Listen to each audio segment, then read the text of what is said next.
Hello, welcome to Educationally Speaking. My name is Sarah Davis, and I'm a communications specialist with Oakland Schools and the host of this podcast.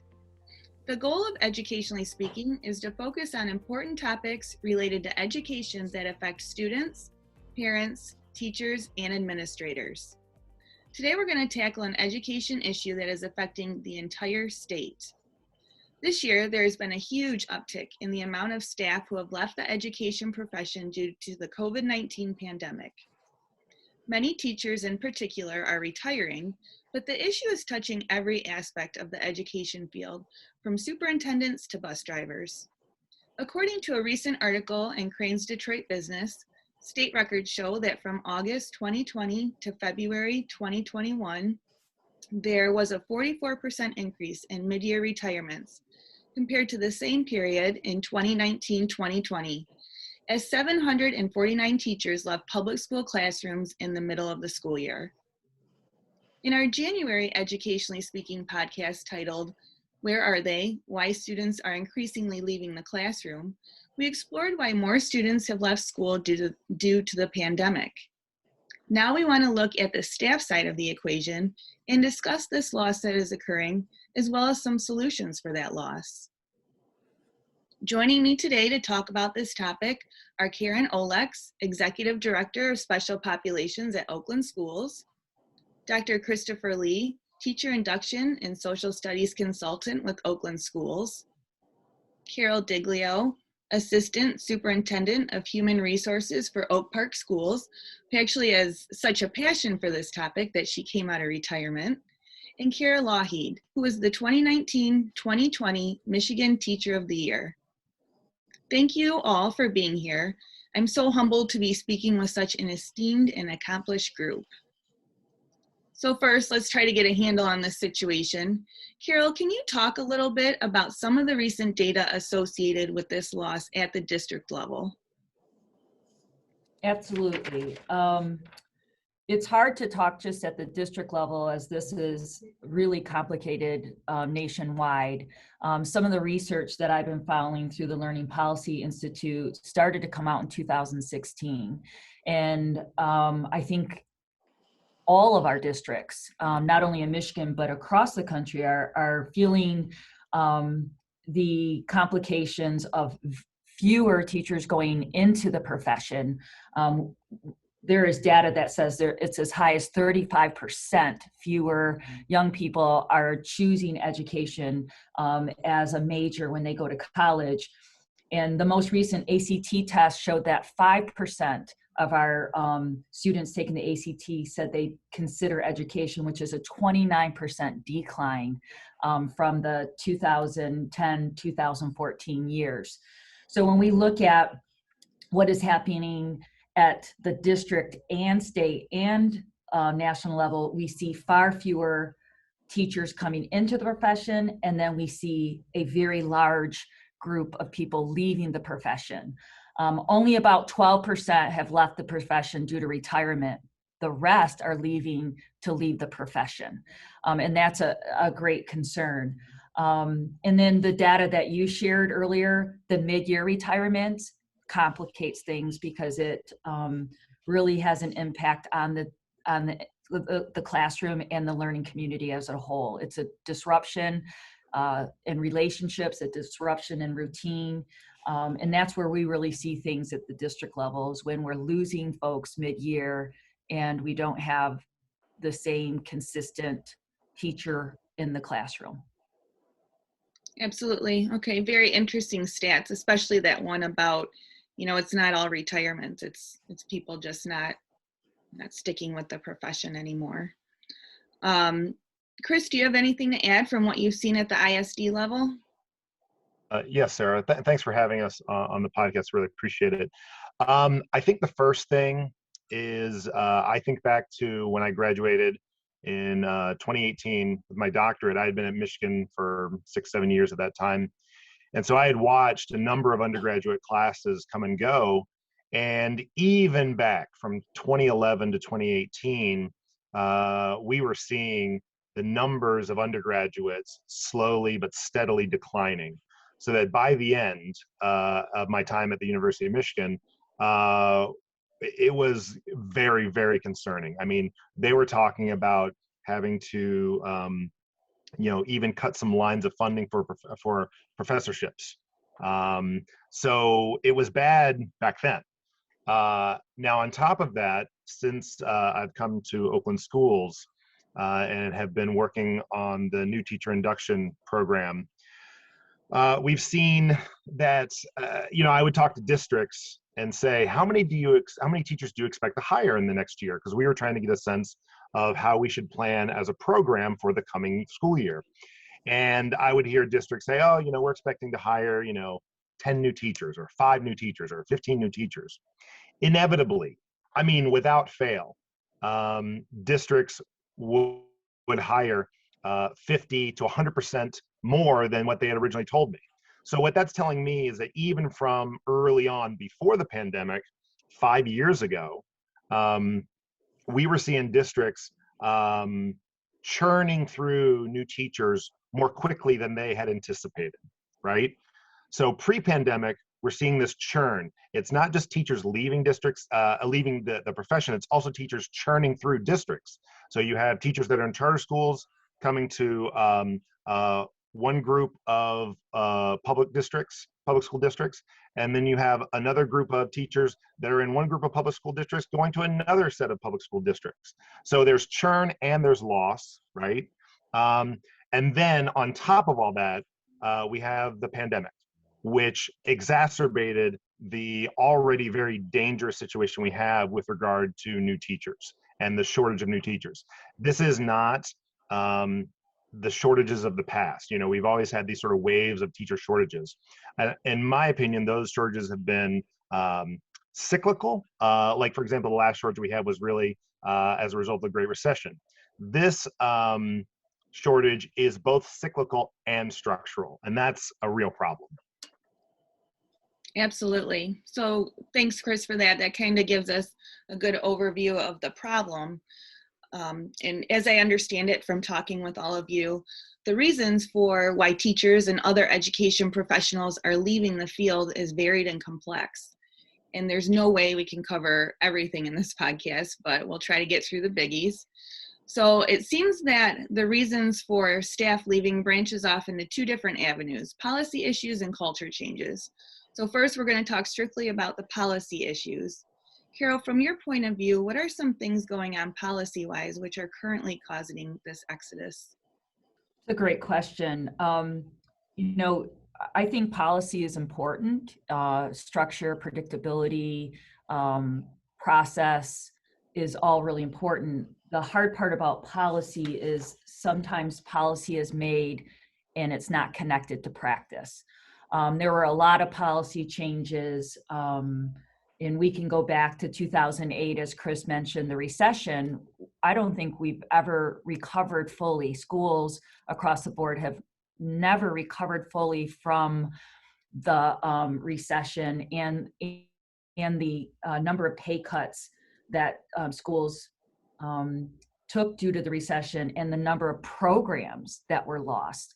And when we talk about policy and we talk about decisions made about pay, so many of us lost social workers, counselors, psychs, our support ancillary staff that really is paramount to students in school today. We talk so much about the social emotional support of it. But if we jump to 2010 and we talk policy, you had a Michigan merit curriculum change where we went from 1 required credit to 18 required credits. The teacher tenure law, where we went from 4 years for tenure to 5 years. And that law also made it clear that seniority no longer is a major factor. Policy change of the hard cap for insurance. Retirement went to a 401k. Our evaluation system changed drastically. And when you look at policies and what we want to do as a state and nation to prepare kids, a lot of that is around technology, CTE, and things like that. And so much of that has been cut from 2008. So when we talk about policy and what policy wants to see us do at the ground level for education, the two are not speaking clearly enough. The basic needs in many schools, basic needs are not being met. Yet the policy is saying we're going to increase tenure, we're going to take away rights of negotiators, and I'm a chief negotiator, so I do contracts, but it's difficult for our teaching staff. We're going to put a hard cap, we're going to take away your retirement, we're going to increase the evaluation system, but we want you to do more for less. And I'll say it's not all about money. Teachers, educators, administrators, paraprofessional, bus drivers want to just be supported.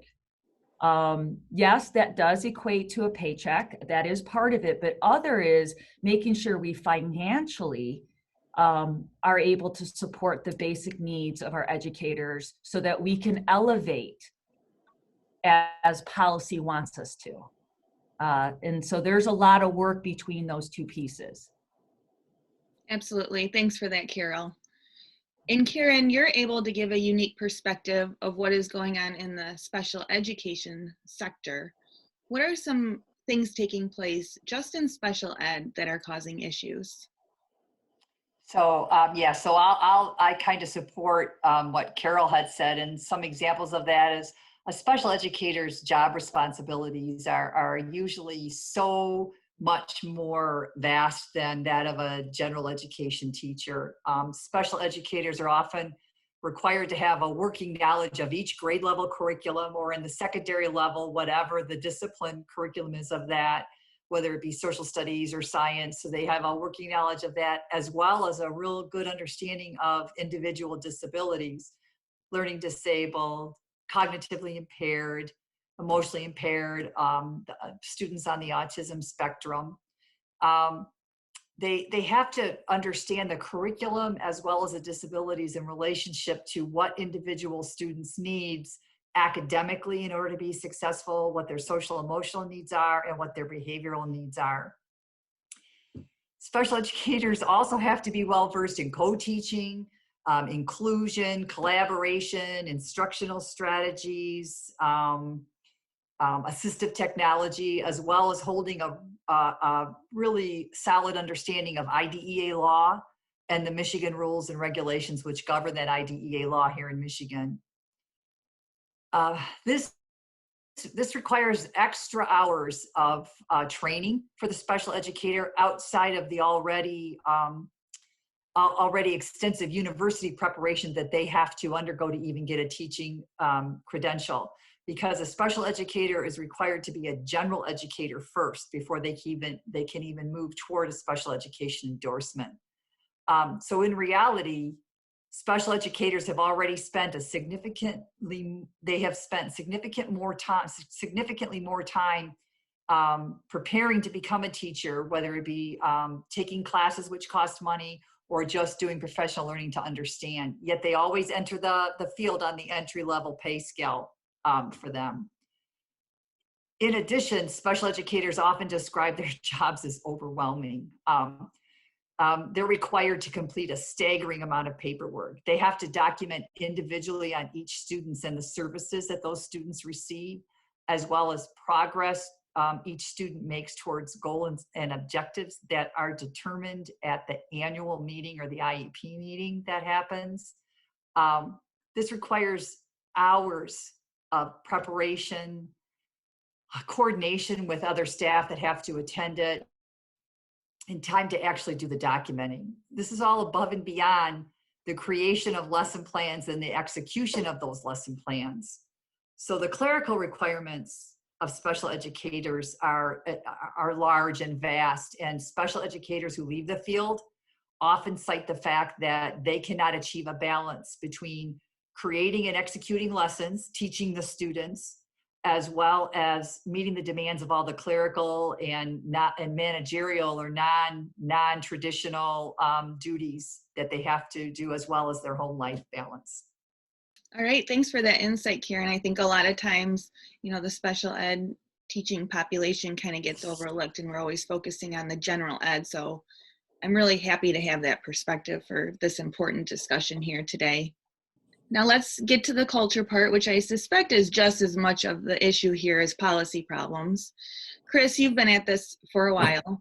You started Oakland Schools' new teacher induction program 5 years ago, because the fact of the matter is, and I think you already mentioned this earlier, is we were having trouble recruiting and retaining teachers even then. And in fact, we had a podcast with you on it where we talked about this issue before the pandemic. COVID has just exacerbated a problem that the state has already had, correct? Yes, and before we jump into the culture, I actually want to say one more thing about policy, if I could. One thing that we didn't talk about was that the state has a requirement that all new teachers in the first 3 years of their career receive an additional 90 hours of professional development. So what that means is that any teacher that's just starting in Michigan has to recertify basically every 5 years. And that's 30 hours per year, 150 hours in 5 years. Over and above that 150 hours in the first 5 years, they have to have an additional 90 hours in their first 3 years if they're in the first 3 years of their career.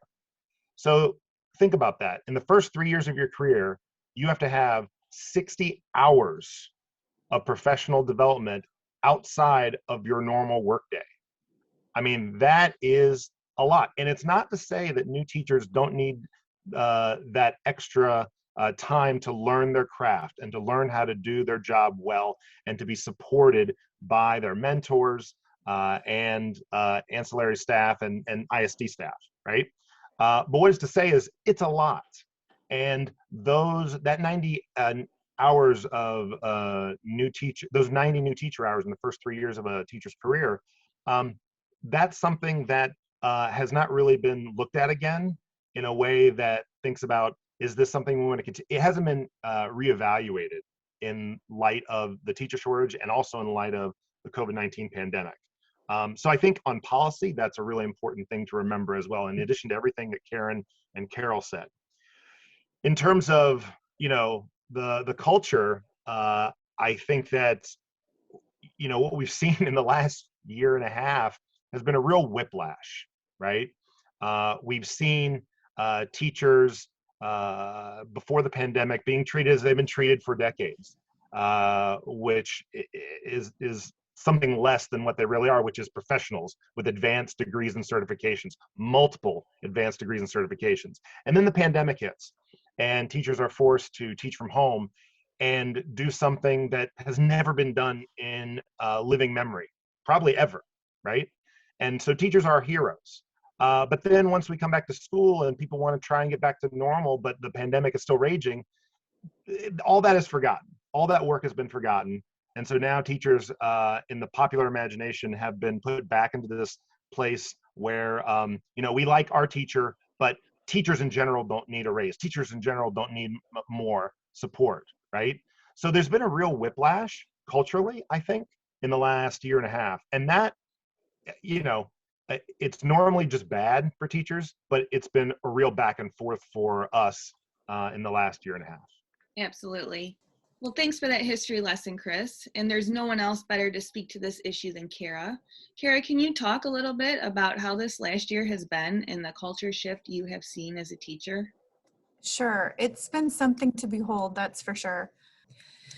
I think that Chris brought up a lot of really good points about how teachers have been treated, and I think it got worse after the recession of 2008 when districts had to really tighten their belts, and teachers felt the brunt of that, and a lot of times took pay cuts or furlough days or increased payments and benefits and all of those things to help the districts, and then really never recouped any of that. And so then you add this pandemic onto all of that and all the extra things that we're being asked to do in addition to the extra things we were already doing.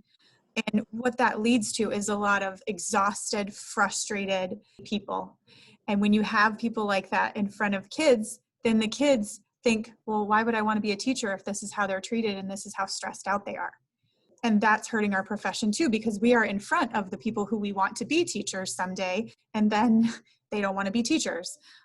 And we don't do it on purpose. I make sure to try to leave my stress outside of my classroom and like really be present with my students. But they can tell. And I think what layered on top of that even too is that some districts, mine did not, but some districts then also ask teachers to basically do two jobs at once, be an online teacher and a classroom teacher at the same time. And I'm telling you, I've been doing this for 22 years, and being an in-person classroom teacher is hard enough. I can't imagine trying to do both, because teaching students online is not the same job as teaching students in front of you in a classroom. And a lot of districts just acted like it was. And there's only so many times that you can say to someone, just figure it out on your own, before they're just like, no, I'm done. I don't have to do this. I can work someplace else. And that's what we're seeing. Or I can retire, right? That's what we're seeing. And I want to circle back to what Karen was saying, because this is even more exacerbated in our special education teachers, because you heard that list of all the things special education teachers have to do. And now they have to do it also online, or they have to do it when the kids aren't here every day, because attendance is also a huge issue this year, getting kids to show up to school once we actually open the schools and get people back in seats. And so we have our general education teachers under an immense amount of pressure, and then our special education teachers have that pressure plus everything they have to do with their caseload students. And it's been, I mean, I do tell everyone that, hey, at least we're now all experts in pandemic teaching. Like, they can't bring someone in to tell us how to do it, because we all did it. Right, like the straw that broke the camel's back. Right. Thank you for that, Kara. And we've already kind of touched on this, but Karen, like we mentioned, culture is a huge issue within the special education field right now as well. What are some culture problems those professionals are experiencing? So like Kara said, they have all the general ed responsibilities and then all their caseload responsibilities. They're with an uptake of advocates being involved, claiming students aren't getting what they needed, and which is requiring even more documentation. So the special educator has to wear so many hats. They're the liaisons with parents, administrators, community mental health, to make sure the kids get what they need outside of the school setting, that their extra time is often used up, for lack of a better, they have to spend a lot of their time making sure students receive everything they're entitled to in order to receive FAPE, to keep the district out of any kind of complaint situation. This leaves very little time for them to just hang out, if you will, which affects the culture that they have. They're often not invited into committees, invited into social settings, invited to go to lunch, sometimes because they just don't have time to do that. I mean, you work through your lunch hour, not that other teachers don't, but a lot of times they're just trying to meet all the requirements that they have to do. It becomes overwhelming, and they feel very isolated. They feel very isolated in the sense that they're not included in that. So it's this vicious circle of, I'm not included, but I don't have time to be included, and that all affects the way they feel in the culture of the building. Yeah, that's interesting, and something you wouldn't really think about is just, a simple thing like having the time to go out to lunch with colleagues or engage with them on a more personal and fun level, so where it's not just work all day long, and how that can affect the culture of a profession as well. Okay, so we have a list of problems occurring in the education field. How do we turn things around? Chris, why don't you start us out? Sure, I think it's, yeah, it's really important that we end this on some sort of solution-oriented basis. I mean, we've been talking a lot about how hard it is, but I think that we have some real potential here to turn things around, but it's going to take work. I mean, I think all of us would agree that this is not going to fix itself. And so one of the things we've been doing at Oakland Schools, as we've talked about before for a number of years, is with the new teacher induction program. I think the primary thing that we help new teachers with is we network them with other new teachers, right? We help them feel a sense of belonging, a sense of community to other professionals. In general, people that are networked together get better together. And so that, I think, is the primary value add that we have in the program. The secondary one, which is a more compliance driven, it goes back to this 90 new teacher hours. We help provide the 90 new teacher hours for these new teachers. We do that through quarterly meetings, and we also do that through curated list of online professional learning opportunities. Also this year, for the first time, we're providing some summer opportunities, some book clubs. We're going to be reading Cultivating Genius by Goldie Muhammad with our new teachers.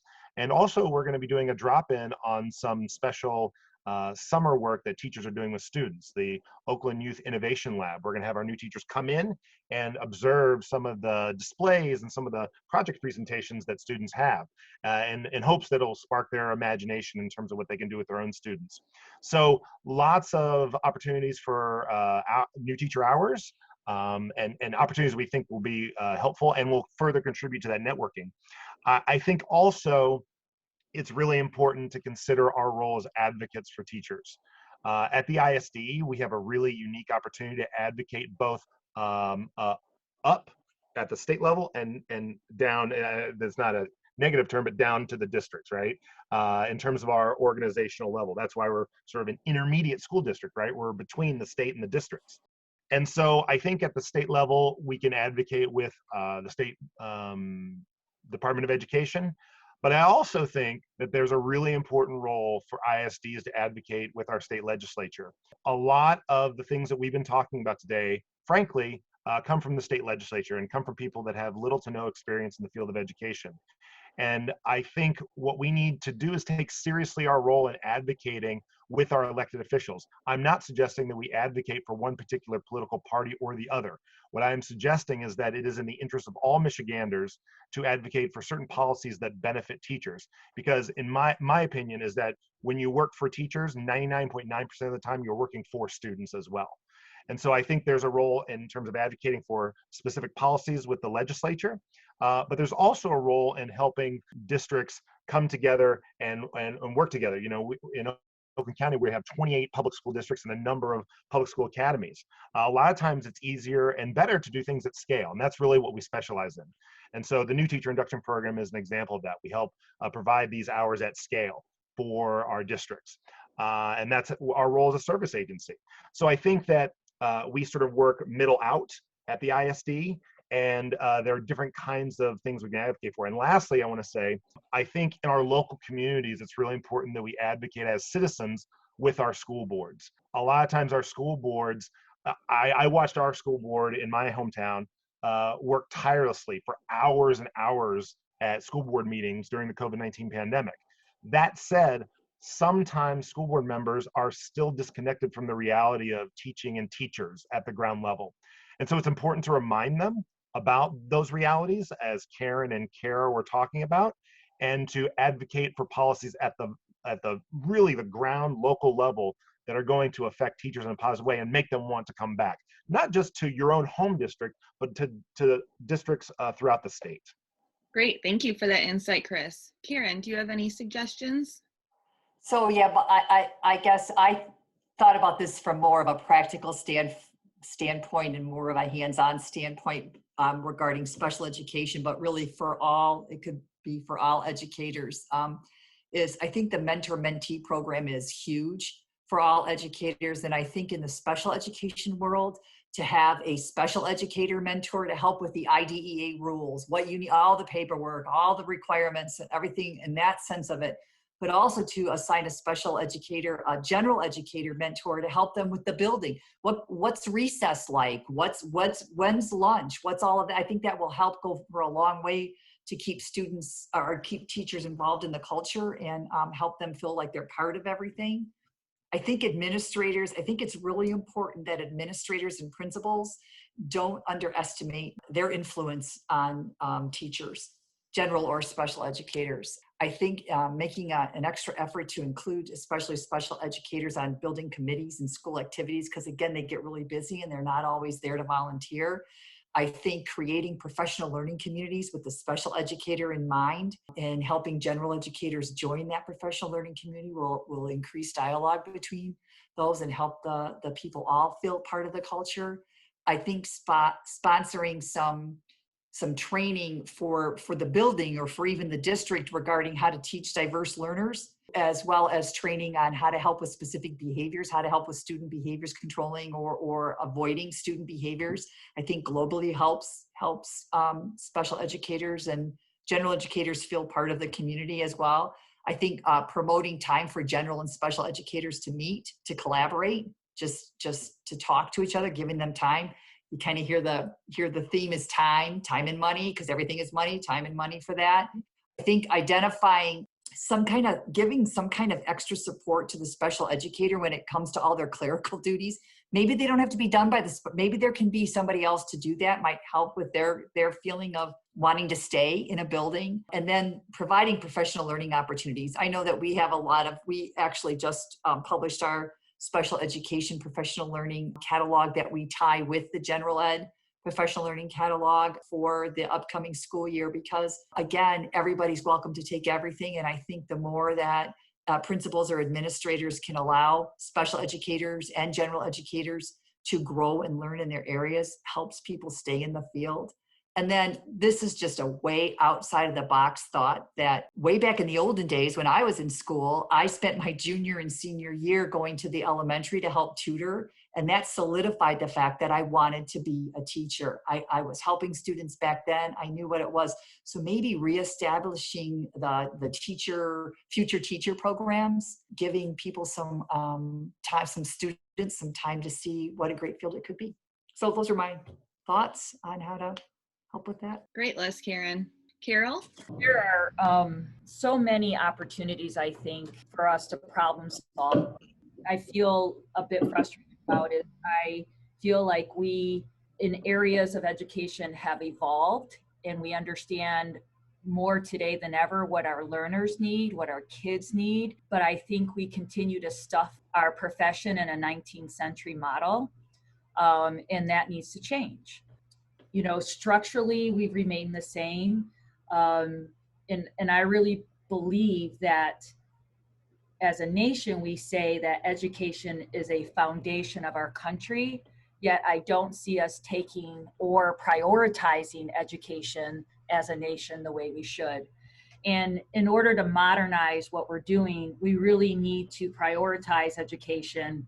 And regardless of your race, your social economic status, where you live and grow up, you deserve the same rights and the same opportunities for a high quality education.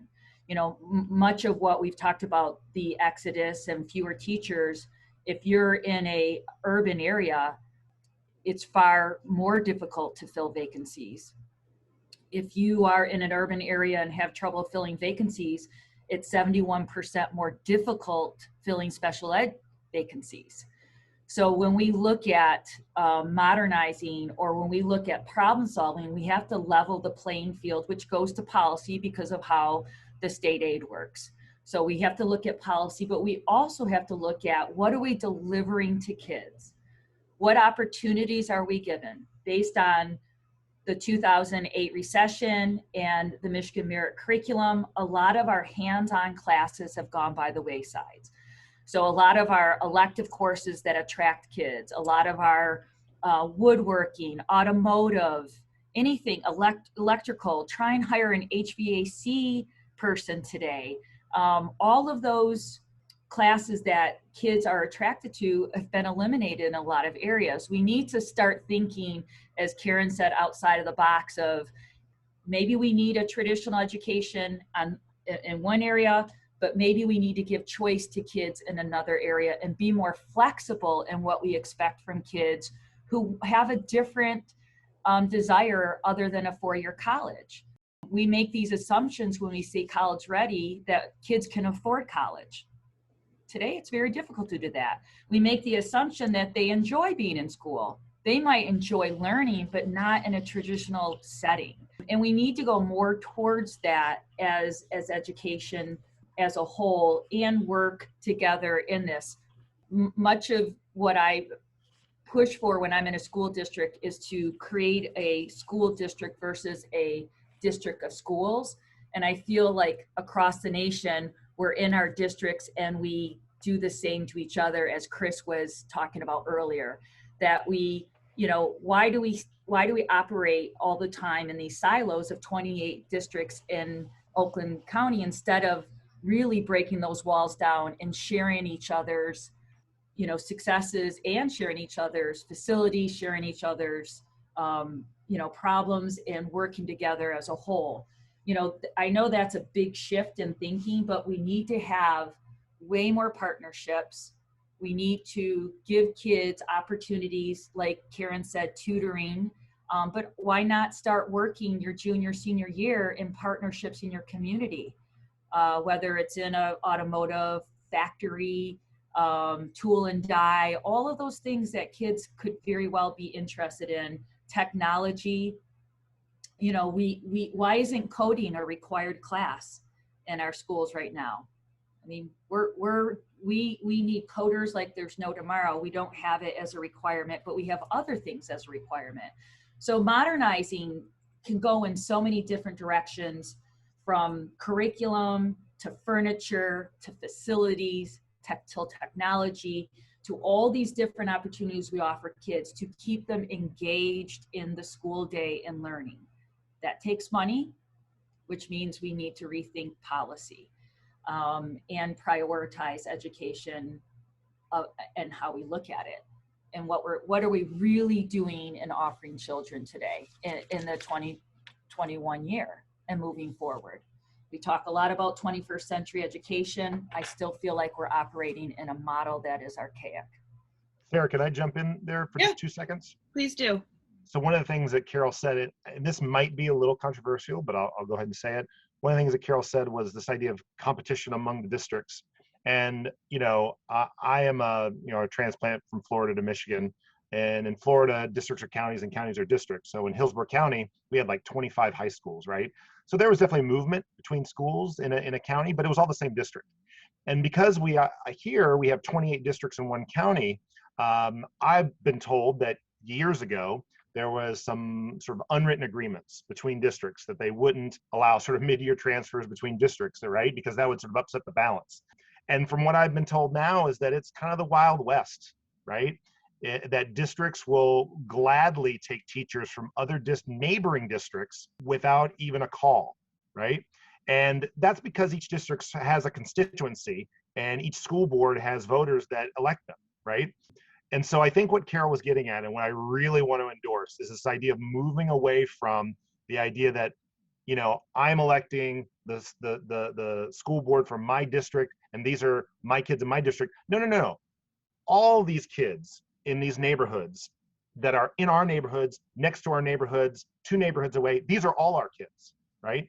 And until we start thinking about the idea that the decisions we make in each district affect the districts next to us and next to them, we're going to have a hard time solving this problem of churn between districts. It might not solve the problem. It might not address the problem of bringing new teachers into the profession, but certainly the issue of churn is affected by how districts choose to or choose not to cooperate with one another.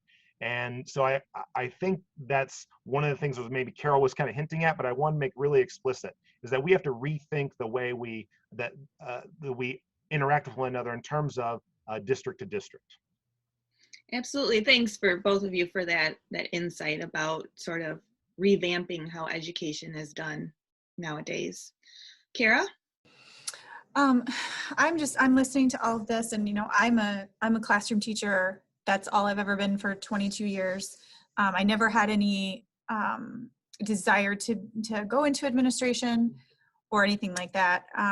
But I get to sometimes work with my administrators on projects, and part of that is because I was selected as a teacher of the year, and it didn't really seem fair to me that I got to be on committees and maybe have my voice heard just because of this label. And I really think that more teachers need to be at the table. And Karen touched on it earlier. We also need our special educators at tables where big conversations are happening. And it doesn't mean that the teachers always know the best way to do something, or that the district should always listen to their suggestions, but we need to be treated like experts. So to have educators of all kinds in discussions on committees, doing work, giving input, being part of the research into a new strategy or a new curriculum or whatever it happens to be, is so important to make people feel connected to their profession and then to their district or their building. And if you can't help people feel connected to where they are and what they're doing, they're not going to stay. Or they might stay, but they're just in their room with their door closed and they never They never do anything to build community or culture. And that's the problem, is that a school, and I don't really like to think of work as family, but a school is a type of a family. And if everybody at the building doesn't really know each other or like each other, or they're not listened to, then you don't have anything even close to a family. You don't even have a team. You just have a bunch of separate people working separately. And that doesn't work for a school. That can't be how a school is. And along with that too, I think that this villainization of unions, right? That unions are somehow separate from the teachers and from the workers, is destroying a lot of morale, because I'm a member of my union. I do leadership things with them. I have enjoyed it. I have learned so much, but I'm also a full-time teacher, and I love students, and I work extra hours all the time. They're not separate, you know? And so districts, my district does a really nice job of it. And I know a lot of districts do, but some don't. Districts need to work with their union leadership too, and recognize that the leaders in their unions, if they have one, right? I know not all districts and not all teachers are unionized, I know that, but if you have one, that should be a source of connection building, and that should be a source of expertise, not something contentious. So when you bring people to the table, it doesn't always have to be union leadership by any means. You need to have lots of voices. I just think that we don't have to separate those, and teachers don't have to be an afterthought. We can be a part of any conversation that has to do with kids, because at the end of the day, a teacher's working conditions are a student's learning conditions. That's all there is to it. What we do in the classroom affects kids every single day, every hour of the day. Excellent point there. These are all amazing suggestions. So thank you to everyone for sharing your ideas. And I really hope that some of these start to come to fruition. Kira, you were the Michigan Teacher of the Year last year, so obviously you are well sought after for other jobs, not just teaching, but I'm sure on the administrative side as well. But you're specifically choosing to remain a teacher. Please tell us about a recent experience you had that helped reaffirm your decision. And I'm glad Chris is here because he knows this one. So I had applied for a position, and I was excited about the idea of doing something that was more of a helping teachers, a consultant position, instead of being in the classroom. You know, it's been 22 years. I thought, hey, maybe I'll try it. And I had so much fun doing the interview, and then it started to inch towards maybe, oh, they might actually want me to do this job. That's kind of interesting. And I was feeling very valued. But then I got a little nervous about, you know, do I really want to leave? And it was that exact day. One of the things I do for my school is I help place student teachers in my school through Oakland University. And so that was the day the student teachers were coming to meet with us, and we let them come in person, everyone, you know, wearing their masks. And we met in the media center with these 5 bright, shiny, energetic young people who were just equal parts terrified and excited. And I'm sitting there and I'm listening to them. And I just had this moment, like, I can't leave. Like, they're going to be here next year. One of them is going to be placed with me. I don't want to go anywhere. I need to stay. And it was just kind of a reminder that I do love what I do. I love teaching teachers, and I love teaching kids. And so just it didn't feel right to leave yet. I don't know, maybe in another year or 2. I'm not sure. I don't know how many more years I'm going to stay in the classroom, but it was a good reminder for me that if I want this profession to survive, if I want it to thrive, if I want to make some of those changes that Carol had talked about and Karen had talked about, that I have to be here for them. It feels like I need to be right here in the thick of it to make sure that we survive and that our kids get everything that they deserve from us, and that we create more teachers. That's what we need to do. Well, one thing is certain, your students and your school district are very, very lucky to have you. So not all hope is lost for education by any means, but obviously from this discussion, changes are needed. And to all of our listeners, remember, you know, like Chris was saying, advocate for and support your education professionals, whether it's on the local level with your school district or talking to legislators, all of that helps. And last but not least, thank you again to all of you for being on the show. This podcast was brought to you by Oakland Schools Intermediate School District's Communication Services and is produced by Media Production and Distance Learning Manager Mark Hansen. Oakland Schools is a regional service agency in Oakland County, Michigan that offers support services to school personnel which are better delivered regionally and provide cost, size, and quality advantages to those we serve.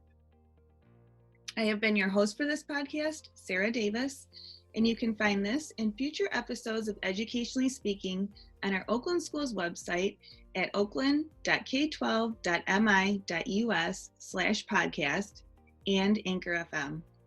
We hope you will join us for our next episode where we will continue to bring you topics that affect every student every day.